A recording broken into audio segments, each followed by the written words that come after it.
Chers frères, chères sœurs,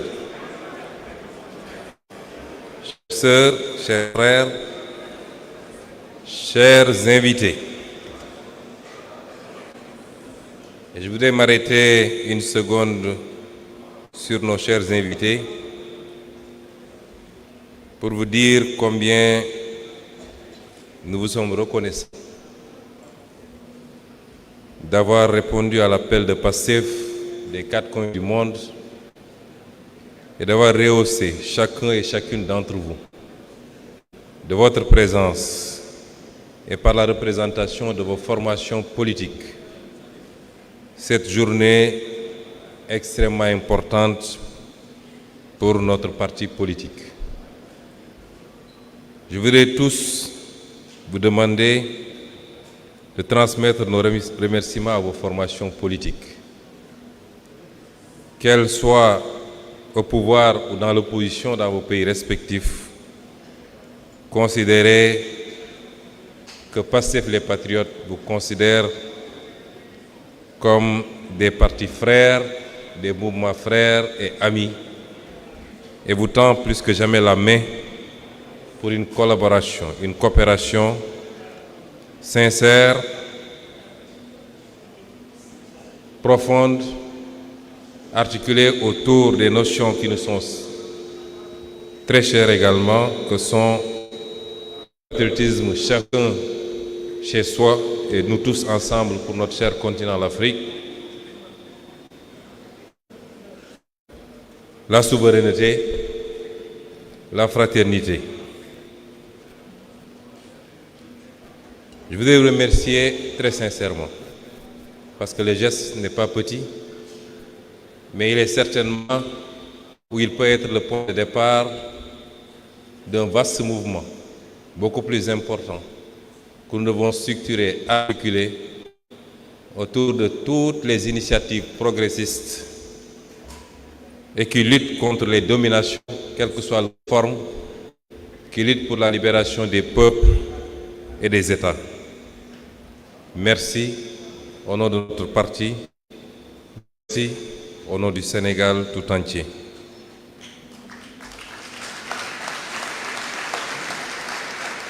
Chères militantes et militants, sympathisants, sympathisantes, chers compatriotes, peuple sénégalais, nous voilà face à face, mais face à notre histoire, face à notre peuple, face à cette responsabilité immense que les Sénégalais et les Sénégalaises nous sont confiés.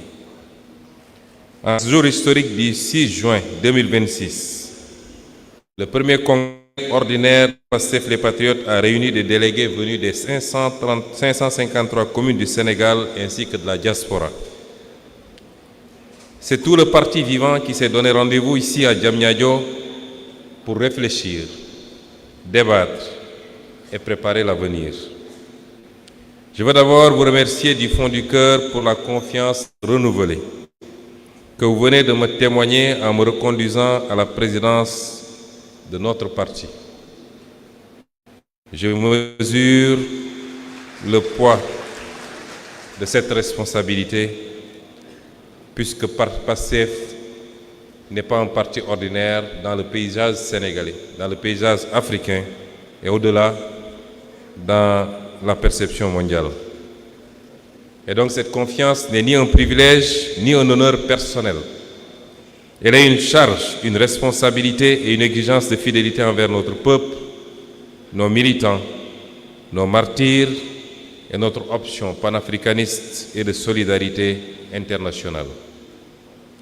Jërëjëf, Ajarama, Njoko Njal, Albarka et Mitei Poyul.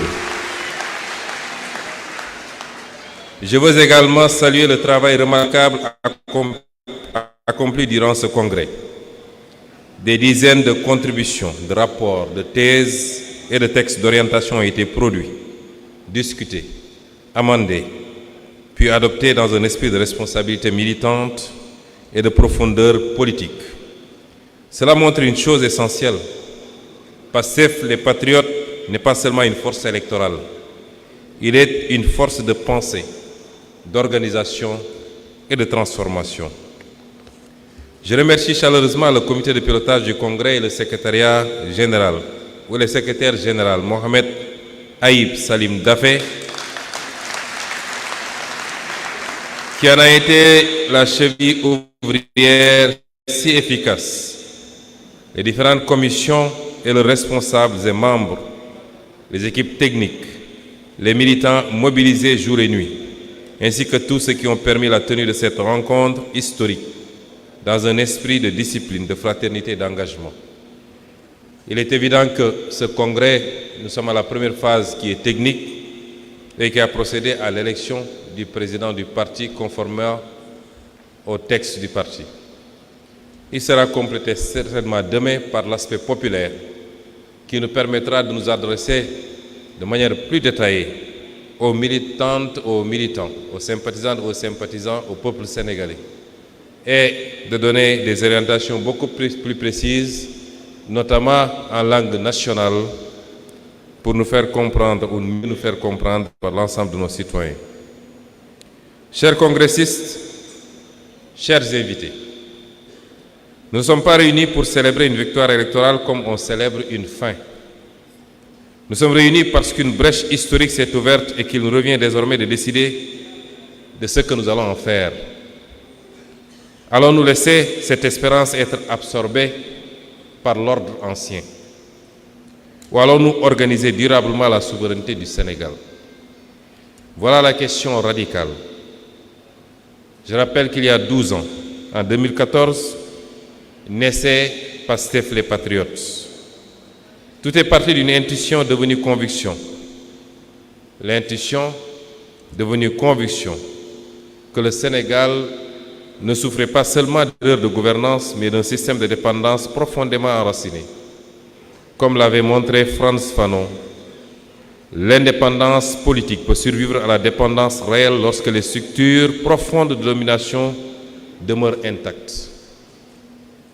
L'indépendance politique peut survivre à la dépendance réelle lorsque les structures profondes de domination demeurent intactes.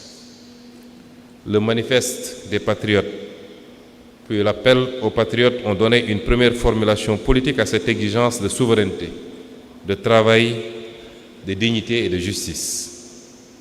Au début, beaucoup regardaient notre engagement avec condescendance.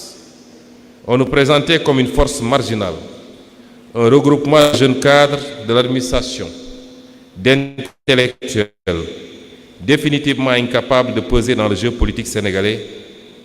Mais le peuple sénégalais, lui, entendait déjà autre chose.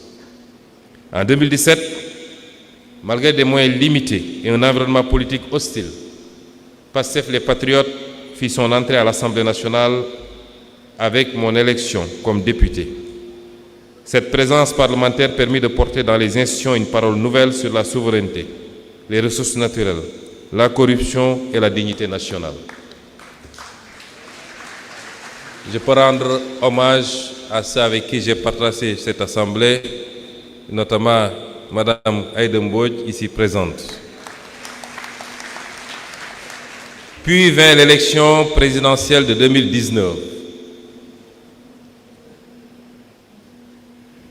Il y a également l'honorable Mame Diarra Fam, certainement, et d'autres députés avec lesquels j'avais partagé cette législature, Madame Kanté. Et donc, puis vint l'élection présidentielle 2019. Ce qui devait être une candidature de témoignage devient une poussée politique majeure.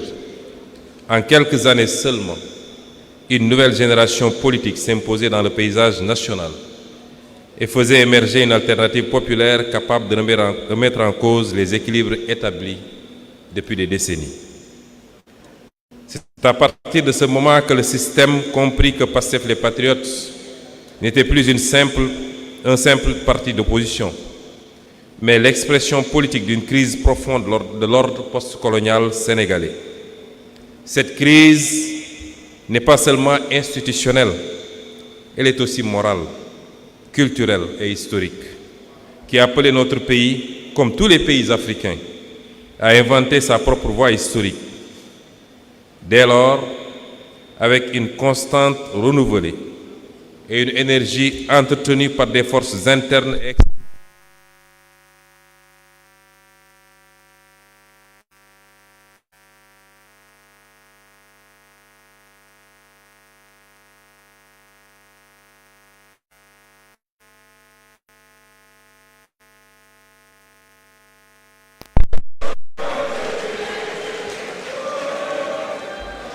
Je disais donc que cette crise n'était pas seulement institutionnelle, elle était aussi morale, culturelle et historique, qui appelait notre pays, comme tous les peuples africains, à inventer sa propre voie historique. Dès lors, avec une conscience renouvelée et une énergie entretenue par des forces internes et externes, nous sommes devenus une cible sur laquelle s'abattaient les foudres du système. Nous avons connu les humiliations et les mépris réservés à ceux qui refusent de courber l'échine. Nous avons connu les arrestations.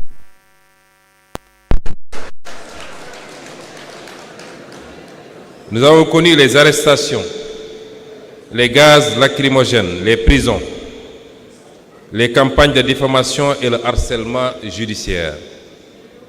Nous avons été dissous administrativement dans l'espoir d'arrêter une dynamique devenue nationale. Les appareils judiciaires, sécuritaires et administratifs, de même que certains médias, ont été mobilisés contre une opposition que le système ne parvenait plus à contenir. Nous avons vécu les restrictions d'Internet, les arrestations massives et les intimidations visant à faire taire une génération. Nous avons connu les tortures, les filatures, les barricades, les licenciements arbitraires, les blessures morales et physiques, dont le parti et le peuple vivent encore les terribles conséquences. Nous avons vu des dizaines de jeunes tomber sous les balles lors des manifestations. Plus de 80 morts selon plusieurs organisations de défense des droits humains. Mais plus la répression s'intensifiait, plus grandissait dans le pays la conviction qu'il ne s'agissait plus d'un affrontement politique ordinaire, mais de la confrontation entre un système en crise et un peuple qui refusait désormais de reculer. Et pourtant, Pastef les Patriotes n'a pas disparu. Pendant de longs mois, malgré la dissolution, les emprisonnements de son leader, de ses dirigeants et des centaines et des centaines de ses militants, le parti a continué à vivre de manière informelle, parfois clandestine, à travers ces militants que vous êtes, que vous représentez et à qui je rends un hommage mérité. À travers ces cellules, ces réseaux et ces alliances, il a maintenu la flamme dans les quartiers, les villages, les universités, les stades, au sein de la diaspora et dans les espaces numériques. Il a poursuivi l'organisation, la formation et la préparation des échanges décisifs, notamment la bataille électorale de mars 2024. Ce que certains pensaient réduire en un simple appareil administratif s'était déjà transformé en force populaire. Et lorsque le décret de dissolution fut finalement abrogé en mars 2024, une vérité était apparue aux yeux de tous. Cette vérité, c'est qu'on peut dissoudre un parti sur le papier, mais on ne dissout pas une espérance devenue collective. Chères militantes et militants, nous avons connu ces longues nuits où l'on voulait convaincre notre peuple qu'il devait choisir entre la dignité et la stabilité. Nous avons vu nos jeunes mourir dans la mer, sur les routes désertiques du Sahara ou dans les rues. Nous avons vu des diplômés errer sans emploi pendant que les richesses du pays quittaient nos ports. Nous avons vu des paysans produire sans vivre dignement de leur travail. Nous avons vu des mères renoncer à des soins pour elles-mêmes ou leurs enfants, faute d'argent. Nous avons vu des citoyens perdre confiance dans une justice qu'ils ne reconnaissaient plus comme la leur. Et lorsque le peuple s'est levé, lorsque la jeunesse a décidé d'entrer dans l'histoire, nous avons vu la répression s'abattre sur elle. Mais le peuple sénégalais n'a pas reculé. De 2021 à 2024, quelque chose de profond s'est produit dans notre pays. Une conscience nouvelle était née. Une conscience nouvelle est née. Le peuple a cessé d'être un simple électorat pour devenir un sujet politique actif. Ce moment marque l'entrée consciente d'un peuple dans l'histoire. Cette irruption populaire que les grandes luttes africaines de libération ont toujours portées au cœur de leur espérance. Thomas Sankara rappelait qu'un peuple conscient et organisé devient une force historique impossible à contenir durablement. Cette séquence historique a débouché sur ce que beaucoup croyaient impossible, une révolution démocratique portée par les urnes. Nos victoires électorales de 2024 n'ont pas été des accidents. Elles ont été l'aboutissement politique d'un long processus de mobilisation populaire. Un long et patient processus. Un long et difficile processus de mobilisation populaire. Mais, mes frères et sœurs, l'histoire nous enseigne une chose: les peuples peuvent conquérir le pouvoir sans parvenir à transformer l'État. Les peuples peuvent conquérir le pouvoir sans parvenir à transformer l'État. Les révolutions peuvent être détournées, absorbées ou vidées de leur contenu lorsqu'elles ne se dotent ni d'une doctrine, claire, ni d'une organisation capable d'inscrire le changement dans la durée. Et c'est pourquoi ce congrès est historique, 2 ans après notre accession aux responsabilités les plus élevées.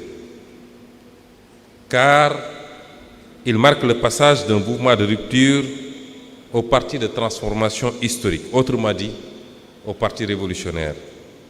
Notre responsabilité est désormais claire: organiser la souveraineté. La souveraineté ne se décrète pas, elle s'organise. Et notre responsabilité désormais, je veux dire à chaque militant et militante de PASTEF, à chaque sympathisant et sympathisante, que notre responsabilité désormais, c'est d'organiser la souveraineté. La souveraineté politique, sans souveraineté économique, n'est qu'un drapeau flottant sur la dépendance. La souveraineté économique sans justice sociale devient le privilège de quelques-uns. La souveraineté nationale sans horizon panafricain demeure fragile dans un monde dominé par les grands ensembles. Voilà pourquoi notre matrice idéologique est un panafricanisme souverainiste de transformation démocratique.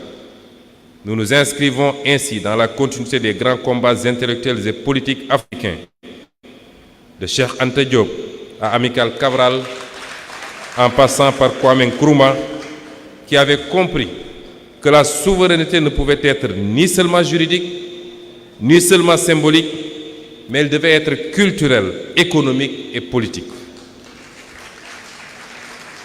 Le panafricanisme, parce que l'Afrique fragmentée reste vulnérable. La souveraineté, parce qu'aucun peuple ne peut être libre quand d'autres décident à sa place. La transformation, parce que les structures héritées de la domination ne disparaissent pas d'elles-mêmes. C'est illusoire de penser que les structures héritées de la domination périraient par elles-mêmes. Il faut une action vigoureuse, concertée, pour les faire périr. La démocratie, parce que le peuple doit demeurer la source permanente de la légitimité politique. Nous refusons 2 impasses, que sont le réformisme tiède qui administre les dépendances sans les combattre, mais nous refusons également le volontarisme autoritaire qui prétend parler au nom du peuple tout en l'éloignant des décisions. Aucune de ces options n'est nôtre. Notre voie est celle d'une révolution démocratique, populaire et souveraine. Mais aucune transformation historique ne se réalise sans force sociale organisée. La révolution sénégalaise repose sur un bloc populaire en construction. Oui, le bloc populaire est encore en construction. Les victoires de 2024 ne sont pas l'aboutissement. Elles ne sont que le début d'une œuvre beaucoup plus profonde, beaucoup plus structurée de construction de ce bloc populaire.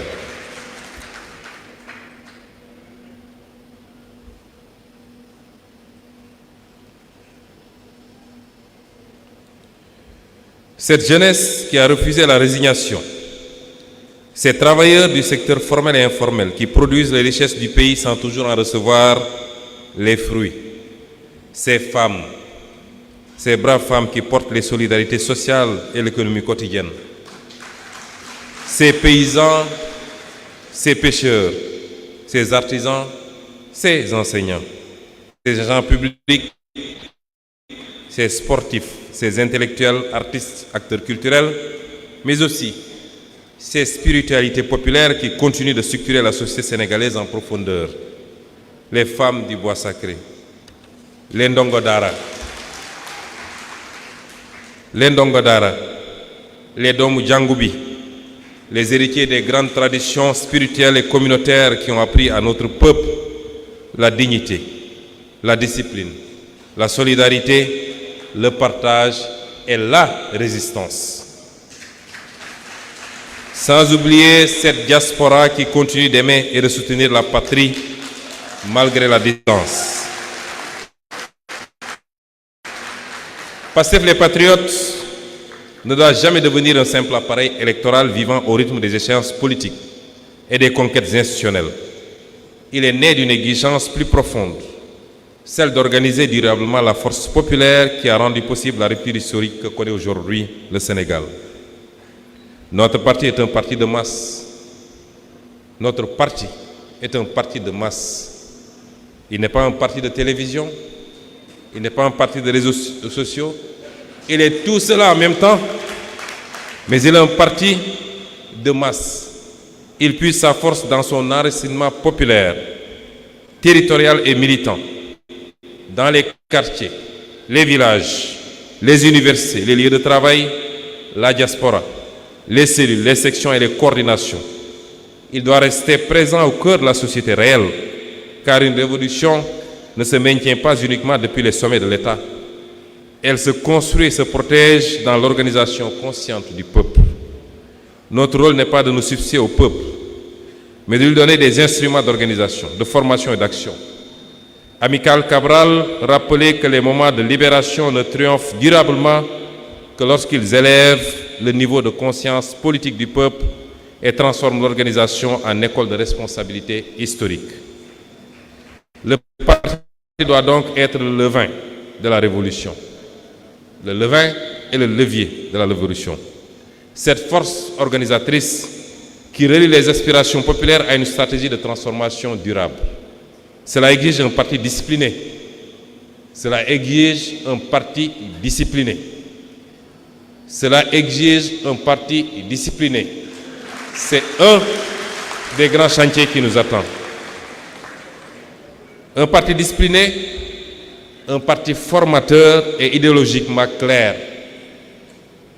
Le parti doit miser, accentuer, accélérer les processus de formation des militants et des militantes. Nous avons les militants les plus formidables du monde.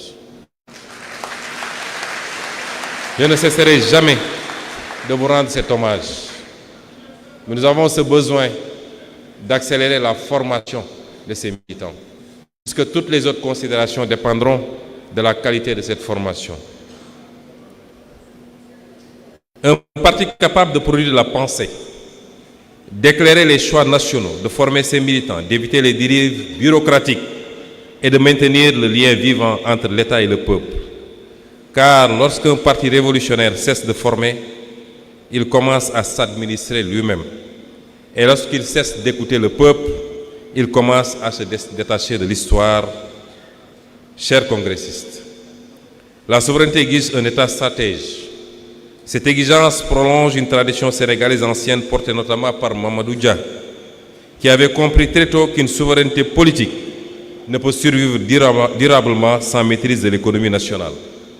Une économie productive, une administration efficace, une lutte implacable contre la corruption et les logiques de rente, une jeunesse formée et mobilisée, placée au cœur de la transformation nationale. Une bataille culturelle pour décoloniser les imaginaires. Un parti discipliné, enraciné et formateur. Car un peuple sans organisation devient une colère dispersée. Et un parti sans film devient un appareil sans direction. Chers frères et sœurs d'Afrique et du monde, votre présence parmi nous, comme je l'ai dit à l'entame de mon propos, donne à ce congrès une portée qui dépasse les frontières du Sénégal. Car ce qui se joue aujourd'hui dans notre pays s'inscrit dans un moment historique beaucoup plus large.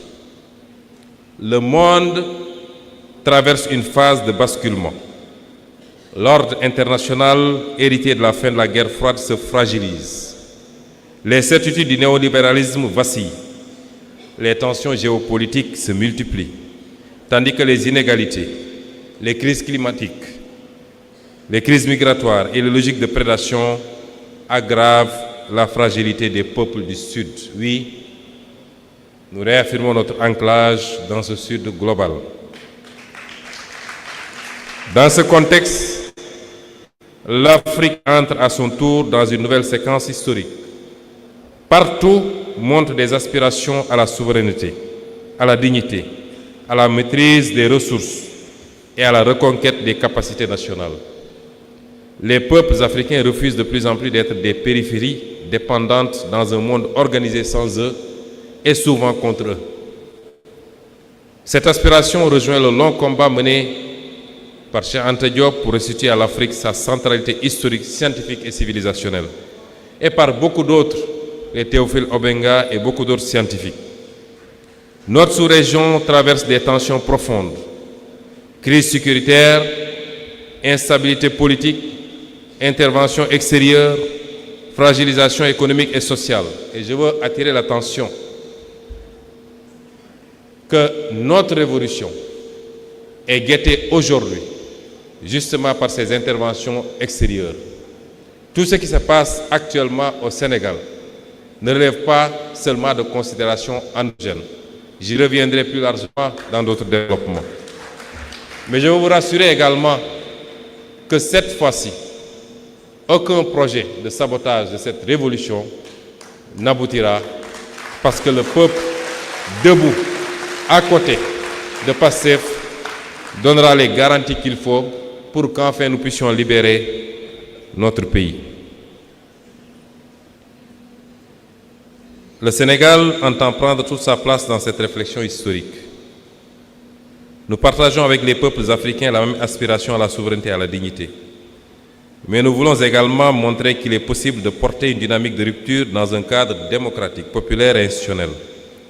Notre ambition est de contribuer à l'émergence d'une Afrique souveraine, stable, productive, solidaire et respectée dans un monde juste et un monde de paix. Oui, chers congressistes, notre révolution veut transformer profondément l'État. Se battre pour arriver au pouvoir est une chose, mais transformer fondamentalement l'État pour le libérer de ses configurations anciennes en est une autre. Notre révolution veut conquérir la souveraineté sans fermer le Sénégal au monde. Elle veut remettre l'économie au service du peuple, sans substituer une prédation nouvelle à l'ancienne, sans remplacer un drapeau par un autre. Elle veut réhabiliter le travail, la dignité et la justice sociale dans une société trop longtemps organisée autour de la dépendance et de la rente. En vérité, aucune révolution n'avance en ligne droite. Toutes les expériences historiques de transformation ont connu leur hésitation, leur contradiction, leur tentation de ralentissement, de ressentage ou de détournement une fois confrontés à l'exercice du pouvoir et aux tentatives inéluctables de restauration de l'ordre ancien. Il arrive parfois que certains, au sommet de l'État, soient tentés de prendre la distance avec la dynamique populaire qui les a portés au nom de la stabilité, des équilibres institutionnels ou des contraintes du moment. Et souvent, pour des raisons beaucoup plus obscures. Ce risque existe dans toute révolution. La nôtre n'en fait pas exception, et ce qui se passe sous nos yeux en est une confirmation. Mais nous devons être clairs. La révolution sénégalaise ne repose pas sur des trajectoires individuelles. Elle a été construite sur un socle solide qui est Pastef les Patriotes, accompagné par des partenaires. Elle n'a jamais été bâtie sur la base de trajectoires individuelles. Et ce socle solide qui est Pastef est réuni aujourd'hui ici, sans exception. Et tout ce qui se trouvera en dehors de ce socle ne peut en aucune manière représenter Pastef les Patriotes.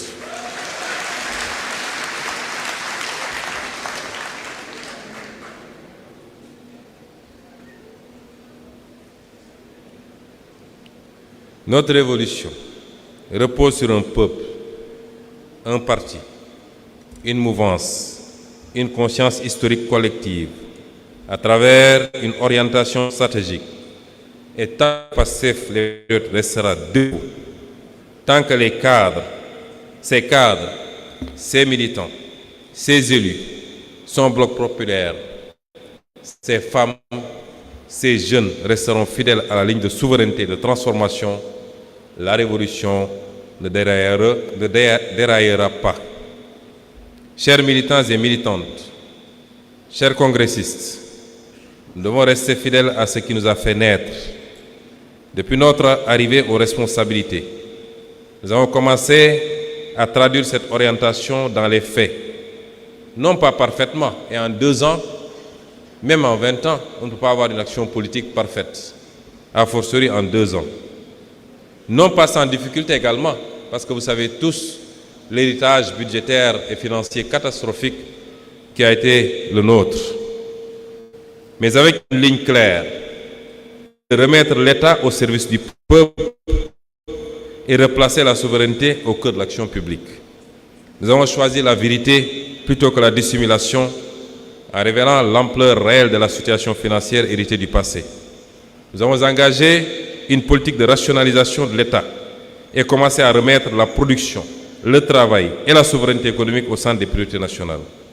Nous avons adopté une ligne intransigeante pour la transparence dans la gestion publique en luttant contre toutes les formes de corruption. Toutes les formes de corruption et pour la reddition des comptes, nonobstant les sabotages internes dictés par des calculs politiciens. Nous avons également entrepris la renégociation de plusieurs contrats dans tous les secteurs, et notamment les secteurs miniers, pétroliers et gaziers, afin que les ressources du Sénégal profitent davantage au peuple sénégalais. Car un peuple ne peut parler de souveraineté lorsque ses richesses financent d'abord la prospérité des autres, pendant que ses propres populations croulent sous l'endettement, la pauvreté et la précarité.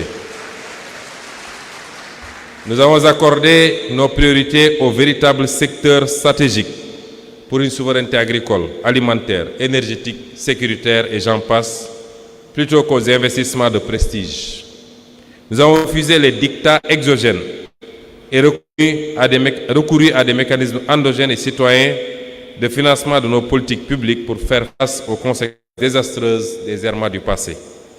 Nous avons refusé de sacrifier le pouvoir d'achat du peuple déjà durement éprouvé sur l'autel d'un ajustement sauvage. Nous avons commencé à réhabiliter notre mémoire nationale, à réintégrer nos dépendances et à replacer les intérêts du Sénégal au cœur des décisions publiques. Ce ne sont pas encore des aboutissements. En 2 ans, cela est impossible. Ce sont les premiers déplacements d'un État qui commence à sortir progressivement des logiques héritées de la dépendance. Pastef les Patriotes n'a pas été créé pour gérer l'ordre ancien avec des visages nouveaux. Nous ne sommes pas lancés en politique Nous ne sommes pas battus pour conquérir les rênes du pouvoir, pour venir gérer ce pouvoir sur la base des mécanismes de l'ordre ancien, avec seulement des visages nouveaux. Durant les périodes d'opposition, je vous disais que notre but n'est pas seulement de remplacer des hommes par des hommes en laissant le système intact. Je préfère même laisser les hommes plutôt que de changer le système plutôt que les hommes, parce que si le système est bien réglé, les hommes sont obligés de suivre. PASTEF n'a pas été créé donc pour gérer l'ordre ancien avec des visages nouveaux. Mais il n'a pas été créé également pour revendiquer un socle PASTEF sans PASTEF.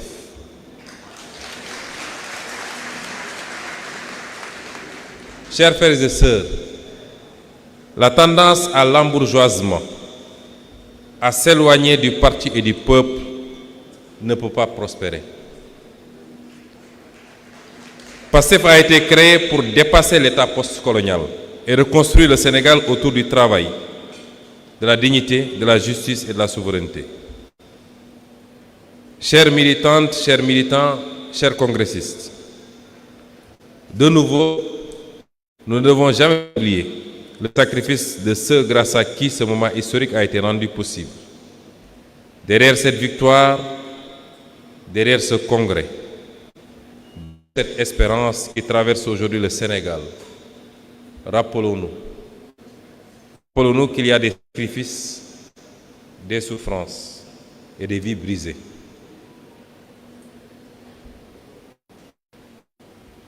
Nous pensons à tous ceux qui ont été arrêtés, emprisonnés, blessés, humiliés pour leur engagement.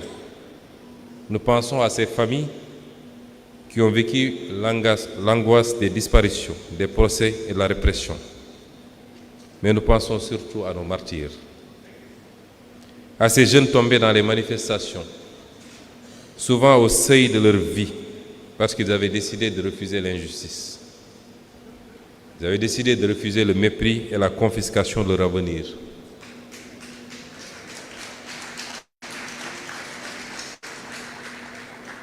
Ils ne demandaient ni les privilèges liés au pouvoir dont certains semblent vouloir jouir aujourd'hui sans retenue. Ils ne demandaient pas de faveur. Et ceux parmi eux qui sont encore avec nous ne demandent toujours ni privilèges ni faveur. Ce qu'ils demandent, c'est le respect de la profession de foi, des engagements, de la ligne et de la doctrine de PASTEF. C'est tout ce qu'ils demandent. Ceux qui sont tombés ne demandaient rien de tout cela. Ils demandaient simplement le droit de vivre libre et digne dans leur propre pays. Je veux dire ici que leur mémoire doit nous obliger. Aucune logique politique ou politicienne, aucune volonté de plaire ne doit justifier qu'on piétine aujourd'hui la mémoire de ces jeunes en leur refusant la justice.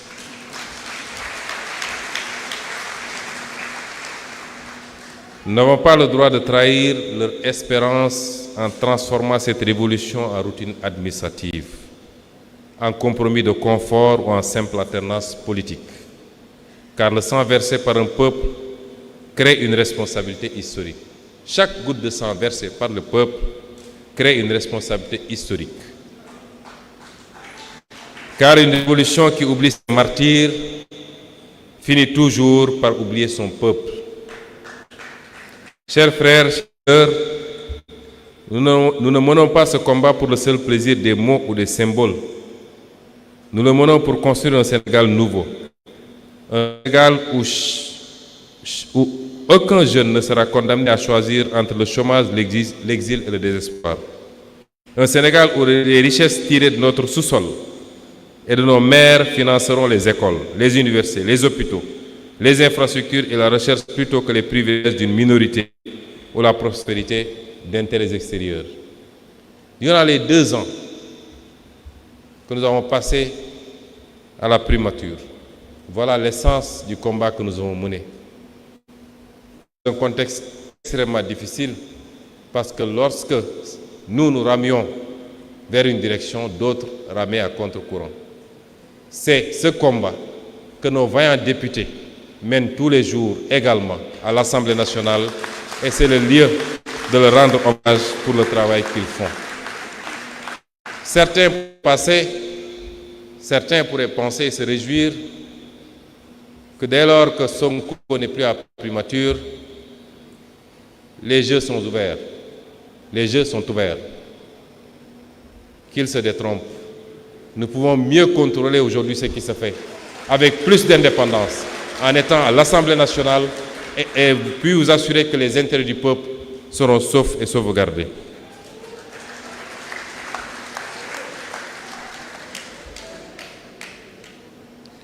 Notre ambition est de bâtir un pays où le paysan vit dignement de la terre, où les ressources halieutiques sont préservées pour nos pêcheurs et où le génie de nos artisans et entrepreneurs patriotes transforme et crée la richesse sur place. Un Sénégal où le diplôme ne conduira plus à l'humiliation sociale, où l'école formera des citoyens confiants dans leur histoire et capables d'inventer leur avenir. Nous voulons un Sénégal où les femmes seront pleinement reconnues comme des forces centrales de la transformation nationale, où les jeunes auront accès au savoir et à la responsabilité, à la culture, au travail. Un Sénégal où l'administration servira le citoyen avec efficacité et dignité, où la justice inspirera confiance, où la corruption cessera d'être perçue comme une fatalité.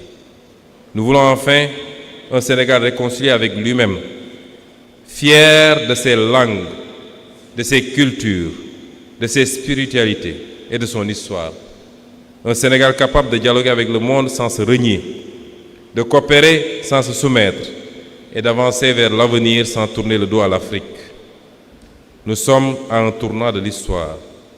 Les générations futures nous demanderont si nous avons eu le courage d'aller jusqu'au bout. Oui, elles nous le demanderont. Les générations actuelles nous le demandent déjà. Car le plus difficile n'est pas toujours de conquérir le pouvoir, comme je l'ai dit au début de mes propos. Le plus difficile est de rester fidèle à la mission pour laquelle le peuple vous l'a confiée. Nous n'avons pas donc le droit de devenir une élite de remplacement. Ces bourgeoisies nationales qui remplacent la domination sans transformer les structures qui la produisent. Nous n'avons pas le droit de transformer la révolution en carrière. Et je veux ici saluer le courage, la dignité de beaucoup de militants de PASTEF qui ont démontré que notre révolution n'est pas une affaire de carrière. Je veux parler de ces dignes ministres qui ont préféré garder la ligne du parti plutôt que de se compromettre. Je veux parler de ces directeurs généraux qui ont préféré rester sur la ligne du parti ou une partie de la ligne du parti plutôt que de se compromettre. Et de tout autre qui aura été démis dans les jours, mois à venir, simplement parce qu'il a refusé de dire oui à la trahison de son peuple. Refuser de dire oui à la trahison des idéaux de sa formation politique. Nous n'avons pas donc le droit de laisser la prudence devenir un autre nom du renoncement. Nous devons garder vivant ce qui a porté notre combat, des notions avec lesquelles nous avons tous grandi, qu'on nous a tellement ressassées, que sont le djom, le ngor, le burok, le kersa, le sens du mbok, le tedungal, la teranga, le fulla, autant de notions qui font la dignité et qui fondent l'identité sénégalaise. Quelle que soit l'ethnie ou la religion, quelle que soit la région, nous partageons ces valeurs très fortes. Rien ne doit justifier que nous les trahissions et surtout pas l'exercice du pouvoir.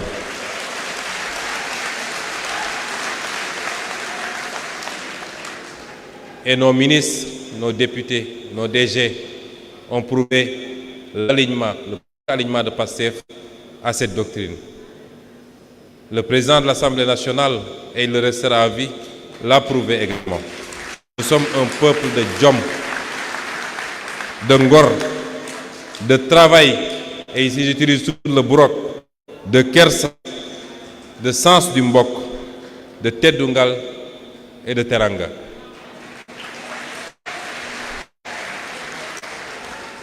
Chers frères et sœurs, le Sénégal attend de nous des résultats. L'Afrique attend de nous un exemple. Le monde attend notre contribution. Et le peuple attend de nous une fidélité. Alors je vous le dis, restons debout, restons cohérents, restons dignes de ce peuple immense, respecté par le monde entier. Car une fois qu'un peuple a entrevu la possibilité de sa souveraineté, il ne l'oublie jamais. Et soyez assurés que le peuple sénégalais, grâce à l'action de PASTEF, a entrevu la possibilité de sa souveraineté. Et ce peuple ne l'oubliera jamais. Organisons donc la souveraineté, comme je vous l'ai dit, c'est la thématique principale de ce congrès. Organisons-la, cette souveraineté. Puisque les ennemis et les adversaires de cette souveraineté ne mèneront aucun effort pour tuer le projet PASTEF dans l'œuf, y compris à travers une action venant de l'intérieur. Organisons-la parce que les semaines, les mois et les années à venir ne seront pas faciles. Organisons-la parce que si le projet PASTEF qui a suscité énormément d'espoir à travers toute l'Afrique échoue, il sera très difficile de promouvoir un projet similaire ailleurs. En réalité, on se bat contre le PASTEF. On déploie énormément d'énergie contre le projet PASTEF. Parce qu'on voit au-delà de PASTEF. On voit l'inspiration que PASTEF peut produire à travers l'Afrique pour beaucoup d'autres partis politiques. Il y a même dans certains pays africains des mouvements qui sont fait appeler PASTEF en l'adaptant à leur contexte et à leur pays. Alors organisons cette souveraineté. Transformons l'État à travers les leviers dont nous disposons. Nous n'avons pas la totalité des leviers de l'État, mais la partie dont nous disposons doit nous servir à travailler, à transformer cet État. Servons enfin le peuple sénégalais. N'ayons comme viatique, comme obsession, que de servir le peuple sénégalais. Rien d'autre que de servir le peuple sénégalais. Et faisons entrer définitivement le Sénégal dans le temps de sa liberté historique. Vive le Sénégal, vive l'Afrique. Je vous dis merci et à la prochaine fois. Merci beaucoup. mbokk yi ñoo ngi remercier délégués yi di remercier congressistes yi invités yi ak organisateurs yi waaye mention spéciale mouvement national des enseignants patriotes nga xam ne dañ leen a xawoon a fàtte